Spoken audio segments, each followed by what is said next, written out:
আসসালামু আলাইকুম। কেমন আছেন? রমণী রান্নাঘর ব্লগে আপনাদের সকলকে স্বাগতম।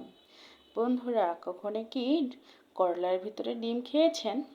আসলে কিভাবে খাবেন? আপনারা তো তিতর ভয়ে করলাই খেতে চান না। আমি আজকে যেভাবে দেখাবো করলা দিয়ে ডিম, তাহলে ছোট থেকে বড় সবাই আঙুল চেটেপুটে খাবে এই করলার রেসিপিটি। আশা করতেছি এই করলার রেসিপিটি আমি যেভাবে দেখাবো এভাবে যদি আপনিও রান্না করেন তাহলে কোনো রকমের তিতো ভাব থাকবে না, পুষ্টিও নষ্ট হবে না, আবার খেতেও মজা। আর বাচ্চারা থেকে বড় সবাই আঙ্গুল চেটেপুটে খাবে। আমি আজকে এই করলার রেসিপিটি আপনাদের যেভাবে দেখিয়েছি, আমি এখানে 4টা করলা নিয়েছি আর 2টা বড় সাইজের আলু নিয়ে আমি চিকন চিকন করে কেটে রেখে দিয়েছি। দেখেই বুঝতে পেরেছেন। এখানে ডিম আছে, পেঁয়াজ আছে, মরিচ, রসুন আর টমেটোটা রেখে দিয়েছি আলাদা করে রান্না করার জন্য। তো এদিকে আমি একটা কড়াই চড়িয়ে দিয়েছি। আমি মনে করব আজকে আমার পুরো রেসিপিটি আপনারা দেখবেন, আর পুরো রেসিপিটি দেখে অবশ্যই ভালো লাগবে। আর নতুন বন্ধু যারা আমার ভিডিওটি শুরু করেছেন প্লিজ স্কিপ করবেন না। ভিডিওটি দেখে যদি ভালো লেগে থাকে অবশ্যই লাইক কমেন্ট করে জানাবেন আজকের এই করলার রেসিপিটি কেমন হয়েছে। আমি তেলটা দেওয়ার পরে সঙ্গে সঙ্গে যখন গরম হয়ে গেল আমি দিয়ে দিলাম করলা আলুগুলো।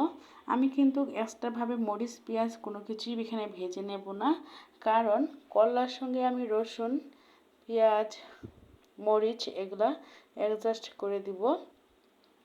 আমি আগে হলুদ ছাড়াই করলাগুলো ভেজে নিচ্ছি, তাই ভাবতেছেন আসলে না, নিচে যেন লেগে না যায়, তাই আমি তেলের সঙ্গে করলাটা আগে ভালোভাবে মিশিয়ে নিচ্ছি। পুরো করলাটা যখন মেশানো হয়ে যাবে তখনই আমি সমস্ত উপকরণ মিশিয়ে দিব। আর আমার এই ভিডিওটা স্টেপ বাই স্টেপ যদি দেখেন আপনিও ঝরঝরে মুচমুচে ক্রিসপি একটা করলা ভাজির রেসিপি তৈরি করতে পারবেন। দেখবেন মাছ মাংস সব কিছু ফেলে আপনার এই করলা ভাজির রেসিপিটি পছন্দ করবে। তো অবশ্যই এভাবে একবার হলেও করলা ভাজিটি আপনি বাসাতে তৈরি করে দেখবেন। এখন আমি দিয়ে দিচ্ছি কাঁচামরিচগুলো। কাঁচামরিচ কিন্তু আমি 2 ভাগ করে রেখে দিয়েছি।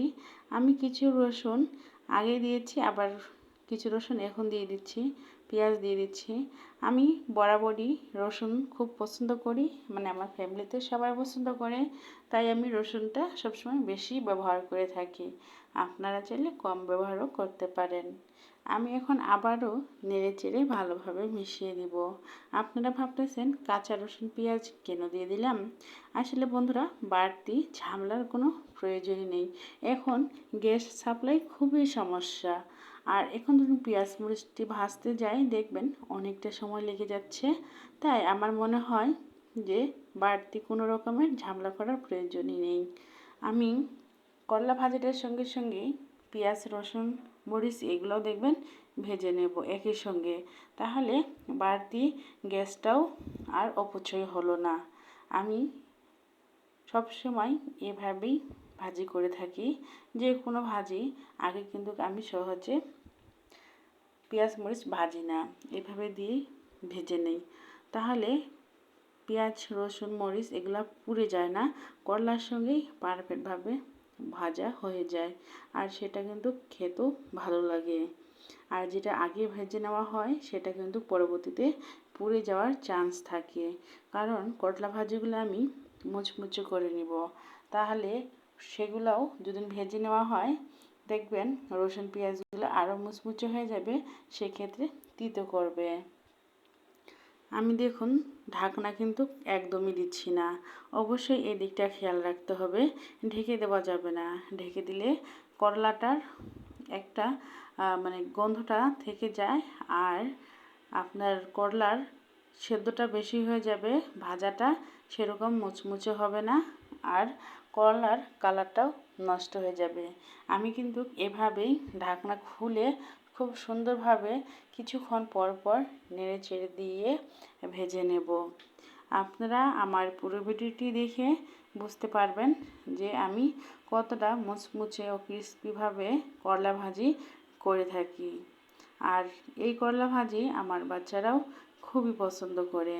আমি সব সময় চেষ্টা করি শুধু মাছ মাংস নয়, বাচ্চারা যেন সবজিও খেতে পছন্দ করে, সেই দিকটা আমাদের খুবই দেখা জরুরি। কারণ সবজিতে অনেক রকমের অনেক ভিটামিন থাকে, তাই শুধু মাছ মাংস খেলেই কিন্তু হয় না। এই দিকটা আমাদের অবশ্যই খেয়াল রাখতে হবে যেন বাচ্চারা সবজি খেতে পারে।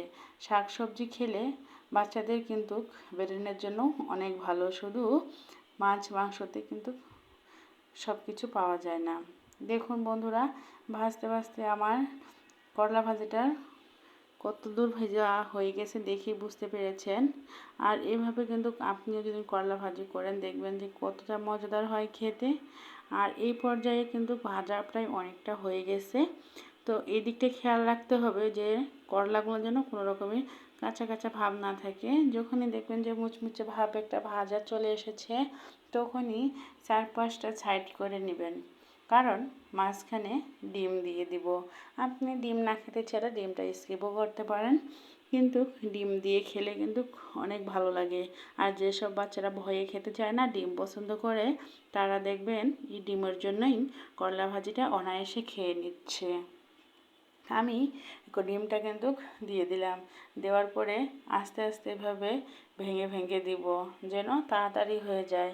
আর যদি আপনি অপেক্ষায় থাকেন কতক্ষণে হবে, তাহলে কিন্তু অনেকটা সময় লেগে যাবে, আর এতে গ্যাসেরও অপচয় হবে।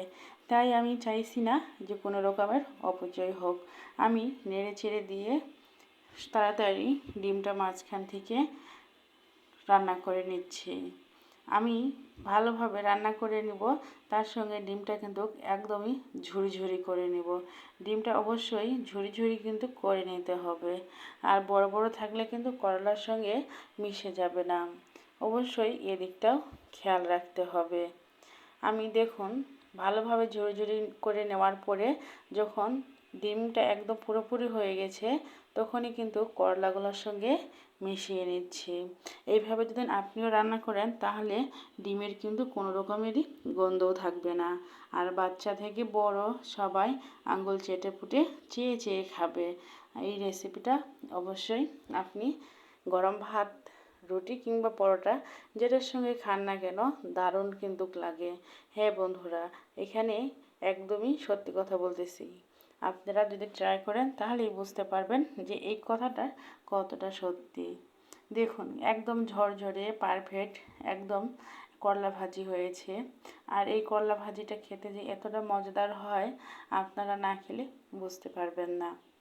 আর দেশ ও দেশের বাইরে যে সকল বন্ধুরা আমাকে সবসময় সাপোর্ট করেছেন, ভালো ভালো কমেন্ট করেছেন, আপনাদেরকে জানাই অসংখ্য ধন্যবাদ। আমার আগামী পথগুলো এভাবে পাশে থাকবেন, সুন্দর সুন্দর কমেন্ট করে জানাবেন, লাইক করবেন যে আজকের রেসিপিটি কেমন হয়েছে। আর আমার যদি কথার মাঝে ভুল ত্রুটি হয়ে থাকে অবশ্যই ক্ষমার দৃষ্টিতে দেখবেন। দেখুন মাশাআল্লাহ কতটা লোভনীয় হয়েছে দেখতে। দেখুন, দেখেই বুঝতে পেরেছেন একদম ঝরঝরে। দেখুন আমি কিন্তু ছুরিটা দিয়ে একটু উঠিয়ে দেখাচ্ছি যে কতটা ঝরঝরে। আসলে অনেকের করলা ভাজি একটার সঙ্গে একটা লেগে যায়, তাই আমি আজকে দেখাইলাম পারফেক্টভাবে ডিম করলা ভাজি রেসিপি। আজকে এই পর্যন্ত, সবাই ভালো থাকুন, সুস্থ থাকুন, আল্লাহ হাফেজ, আসসালামু আলাইকুম।